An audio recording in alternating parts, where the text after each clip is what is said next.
중국과 마찬가지로 베트남에서 생산된 물품의 수출을 전격 금지한다는 미국의 폭탄 제재가 임박했다는 소식이 전해지면서 한국의 삼성이 베트남에서 긴급 철수할 것이라는 소식이 전해진 가운데 한국 기업들의 빈자리에 중국 기업들이 대신 들어오자 베트남 내 충격적인 변화가 일어났습니다. 갑작스러운 변화에 충격을 받은 베트남 근로자들은 거리로 뛰쳐나와 중국 기업에서 절대로 일할 수 없다.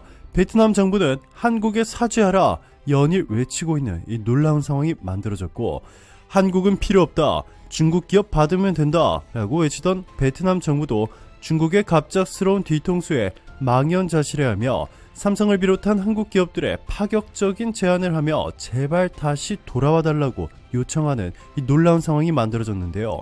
지금부터 이 충격적인 내용, 최고 수익률이 여러분들에게 전해드리겠습니다. 안녕하세요 구독자 여러분, 최고 수익률입니다.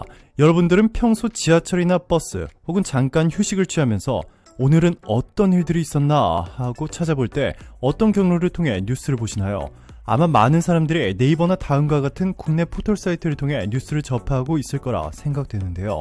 이러한 포털 사이트에서 뉴스를 보려면 먼저 이 뉴스 카테고리를 클릭하고 들어가야 합니다. 그리고 나면 정치, 경제, 사회, 생활문화, IT과학, 세계 등 다양한 카테고리와 함께 언론사별 최신 뉴스들이 주로 화면을 가득 채우곤 하죠. 이렇게 국내에는 하루에 수만 개의 뉴스가 탄생하고 있을 정도로 다양한 주제의 정보들이 쏟아져 나오고 있는데, 여기서 정말 놀라운 것은 우리가 보고 있는 뉴스들이 바로 옆에 앉은 사람이 보고 있는 것과 신기할 만큼 많이 겹칩니다. 즉 우리가 접하고 있는 뉴스들이 거의 다 똑같다는 것이죠.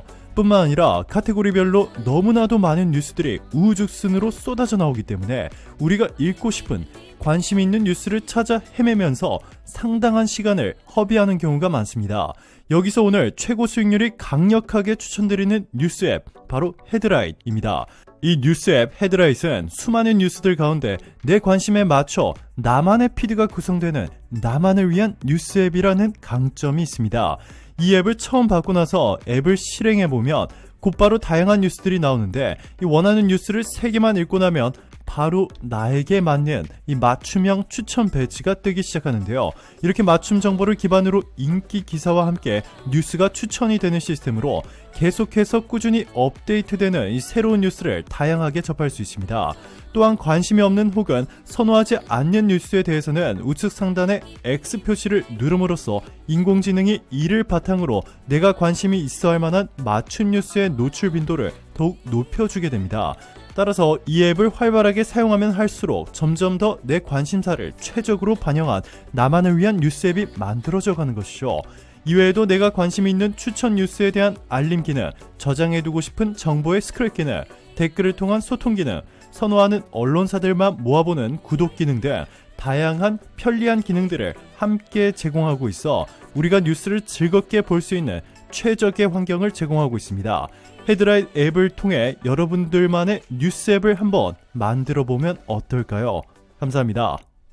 삼성을 포함한 한국 대기업들이 베트남 경제의 3분의 1을 담당할 정도로 베트남 내에서 독보적인 규모의 투자를 하고 있음에도 이 코로나 때부터 베트남 정부는 한국 기업들에게 무리한 돈을 요구하며 싫으면 베트남에서 철수해! 라는 식의 배짱을 부렸습니다. 한국이 베트남 경제를 먹여 살리고 있다고 봐도 무리가 아닌 상황인데, 왜 베트남은 도대체 한국을 이렇게 막대하고 있을까요? 네, 바로 중국 때문이었습니다. 이 중국으로부터 엄청난 투자를 약속받자 한국은 이제 더 이상 필요 없다는 것입니다. 실제로 시진핑 중국 국가주석의 집권 3기 첫 정상외교 상대인 응유엔 뿌쫑 베트남 공산당 서기장을 극진하게 대접함으로써 이 베트남이 최근 한국을 배신하고 중국과 밀월 관계를 만든 정황이 포착됐습니다. 중국 공산당 기관지인 인민일보 1일자에 따르면 이 시 주석은 전날 쫑 서기장과의 회담에 앞서 이 베이징 인민대회당에서 환영식을 열었고, 회담 후에는 환영 연회를 개최했는데요. 특히 연회에는 리창, 자오르제, 왕후닝, 차이체, 딩쉐상, 리시 등 20차 공산당 전국 대표대회를 거쳐 새롭게 구성된 최고 지도부, 당 중앙정치국 상무위원회 구성원들이 전원 참석했습니다. 이 매우 이례적인 일로 한국이 중국에 방문했을 당시에는 단 한 번도 일어나지 않았던 상황입니다. 시진핑 주석은 중국은 아세안을 질 높은 1대1로 건설의 핵심 지역으로 보고 있으며 아세안 내 베트남의 위상과 역할을 중시한다 라며 베트남의 중국 기업들의 막대한 투자를 약속했고, 또한 중국, 베트남 등 사회주의 국가들은 자국의 현실에 입각해 시대 흐름에 순응하고 자국의 실정에 맞는 현대화의 길을 모색하는 데 성공하면서 사회주의는 나날이 활기를 띠고 있다 라고 주장했습니다. 네, 그렇습니다. 한국과 미국 등 대표적인 민주주의 국가들을 손절하고 이 중국과 손잡은 베트남을 향해 사회주의 국가들만 성공할 수 있다 라고 외치고 있는 것입니다. 시진핑의 발표 후 실제로 중국 기업들은 이 천문학적인 금액을 베트남에 투자했습니다. 13일 현지 온라인 매체 VN 익스프레스에 따르면 베트남 투자계획부가 올해 들어 지난달까지 접수한 외국인 직접 투자를 분석한 결과 신규 투자 부문에서 중국이 1위를 차지했습니다. 한국이 압도적인 투자국 1위였는데 한순간에 중국으로 바뀐 것이죠. 중국은 187개 프로젝트에 13억 달러 이상을 쏟아붓겠다고 등록해 전체 신규 외국인 투자 53억 달러의 24.6%를 차지했습니다. 이뿐만이 아닙니다. 중국은 기존 프로젝트에 대한 추가 투자나 베트남 기업 지분 매입에도 4억 달러를 투입하겠다고 등록했습니다. 삼성이 베트남 내 일부 공장을 철수해 한국으로 옮기는 등의 결정을 내리자 그 빈자리를 중국 기업들이 채운 것인데요. 이렇게 한국 기업들이 베트남에서 일부 철수하고 중국 기업들이 베트남을 가득 메우자 이 충격적인 변화가 일어났습니다. 삼성과 SK, 현대차 등 한국의 대기업들은 베트남에 진출하면서 베트남 현지 기업들과의 동반 성장을 추구했습니다.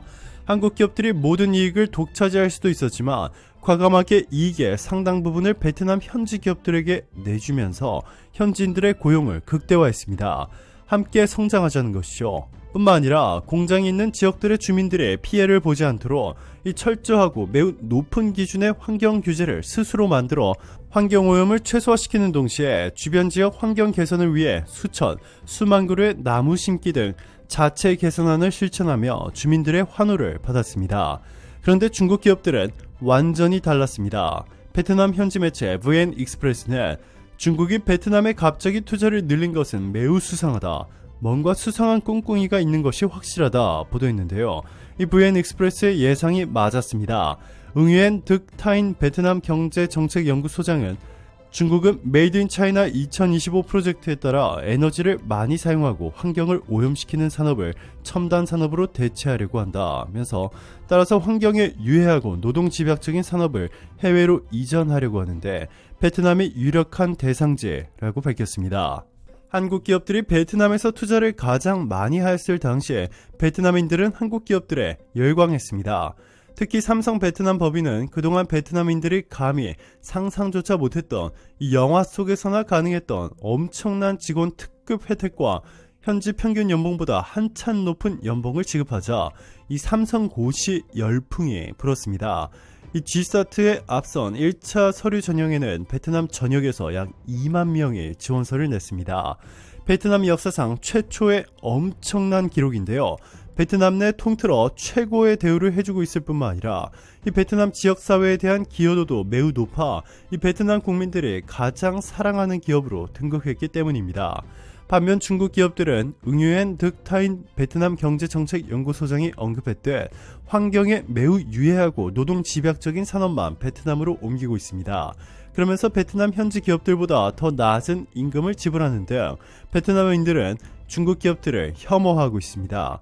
사회적 기여는 한 푼도 내지 않을 뿐만 아니라 환경에 매우 유해한 공장을 마구잡이로 설치하는 가운데 여과 장치를 제대로 검사조차 하지 않고 있습니다.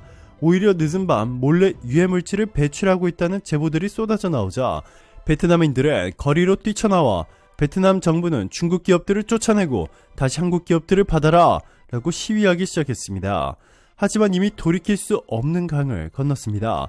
이 천문학적인 기부금만 요구한 채 베트남 경제를 살려준 한국 기업들을 홀대하는 베트남 정부에 지친 삼성과 한국 대기업들의 베트남 탈출 러시가 탄력을 받고 있는 가운데 이 바이든의 폭탄 발표가 나오면서 베트남이 한순간에 초토화되려 하고 있습니다. 바이든은 한국을 포함해 네덜란드, 일본 등도 미국이 시행 중인 칩4 동맹에 참여해 중국 완전 고립 작전에 참여하라고 선포했습니다. 반도체뿐만 아니라 모든 전략 산업과 관련해 중국뿐 아니라 중국과 밀월 관계를 만든 베트남, 인니 등과도 모두 거래를 끊어버리라는 뜻이 내포된 것으로 전문가들은 분석했습니다. 최근 미국은 중국과 밀월 관계를 맺은 인니를 겨냥해 인니산 니켈이 들어간 전기차 배터리를 장착하면 미국 정부의 전기차 보조금을 받을 수 없다 라고 선포하며 이 삼성 SDI와 LG 에너지 솔루션, SK온 등 한국 배터리 회사들이 인니에 지으려던 공장을 미국에 짓도록 했는데요. 이번에는 베트남이 타깃입니다.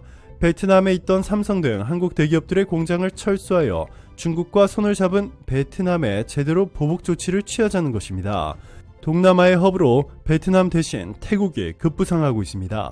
태국은 중국이나 베트남에서 탈출해 태국으로 공장을 옮기는 한국 기업들의 엄청난 세금 혜택과 전폭적인 지원을 약속했습니다.